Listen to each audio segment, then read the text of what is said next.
Olá, família. Nós vamos iniciar, né, essa semana. Nós vamos iniciar com o assunto de história, que é o início da colonização.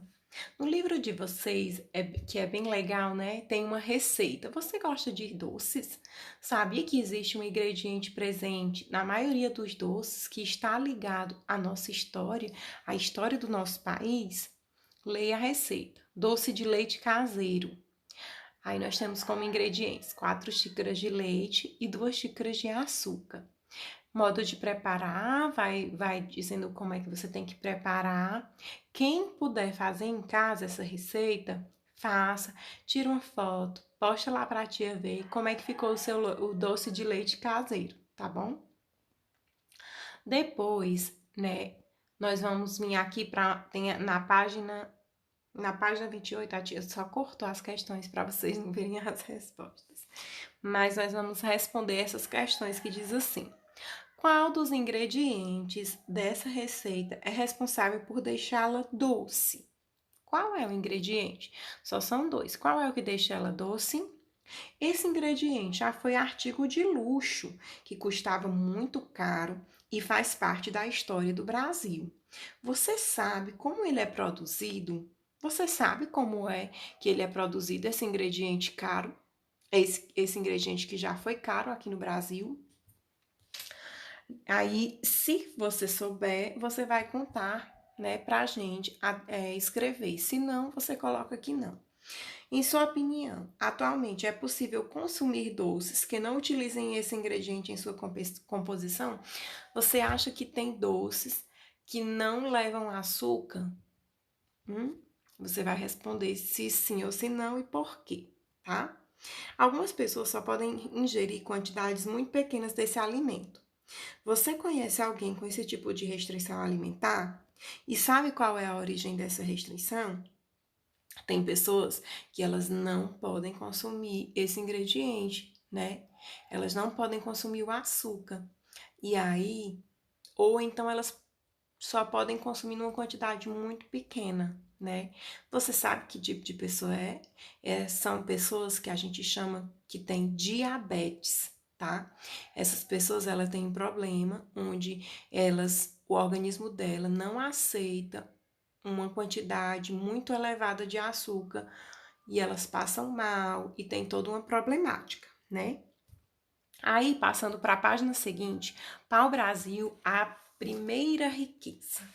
Quando chegaram ao litoral de hoje, pertencente ao Brasil, os portugueses encontraram o pau-brasil, a árvore que havia em grande quantidade na Mata Atlântica.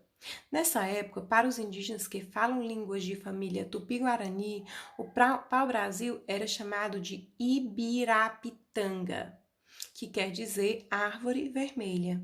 Da madeira, eles extraíam o corante vermelho para tingir as penas dos ornamentos que eles usavam, né, os índios.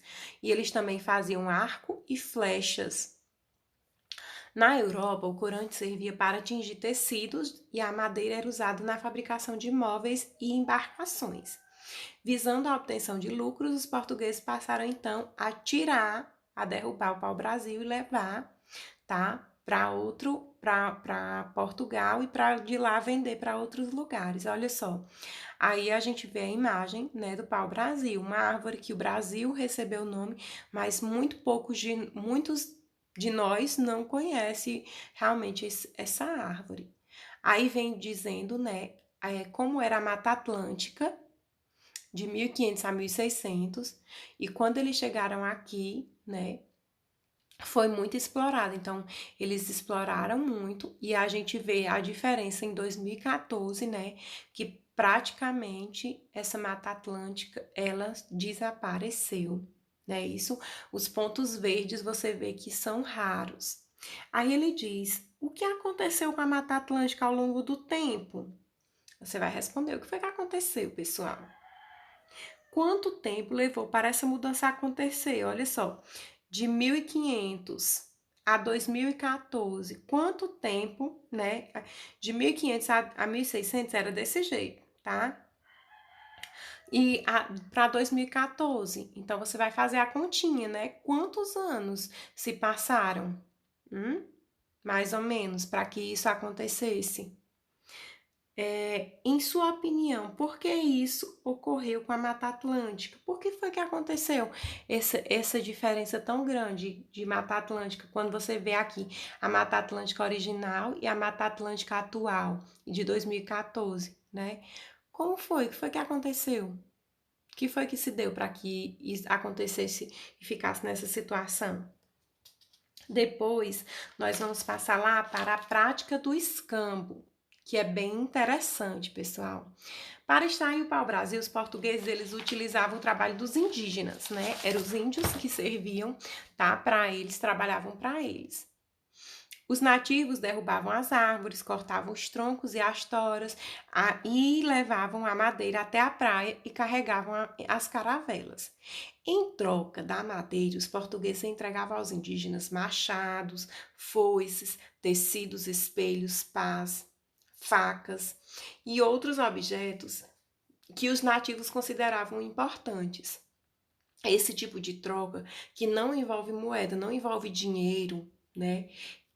Recebeu o nome de escambo, que é justamente o quê? É a troca, né, de mercadorias. Eu tenho, por exemplo, 1 quilo de arroz e você tem 1 quilo de feijão. E eu preciso de meio quilo de feijão e você precisa de meio quilo de arroz. Então, eu troco com você metade do meu arroz e você me troca metade do seu feijão. Isso se chama escambo, né? Para armazenizar as toras de madeira que seriam levadas para a Europa, os portugueses construíram ao longo do litoral feitorias, que eram o quê? Galpões de madeira protegidos por paliçadas. O que é paliçadas?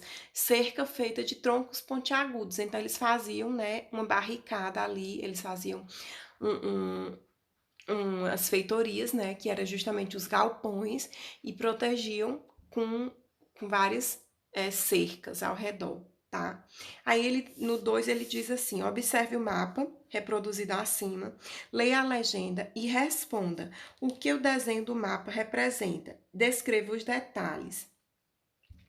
Você vai ler a legenda, diz assim: homem é lobo homem e pedra reinel, terra Brasília, mapa que representa a estação do pau-brasil, né? Aí o que é que ele representa aqui, né? Você tá vendo o quê? Os índios, né? Eles estão derrubando as árvores, né? Isso. Eles estão fazendo um trabalho pesado, né? Derrubando as árvores para poder eles colocarem nas caravelas. A gente vê também que tem o rio, né? Que tem ó, aqui em cima tem um navio, aqui embaixo tem outro navio, né? E eles tinham que trabalhar, tirar o pau-brasil, cortar e colocar, né? Nos barcos. Nem sua opinião, a prática de trocar um serviço ou um objeto por outro ainda existe? Você acha que o escambo ainda existe? Se sim, aí você vai me dar um exemplo, tá bom?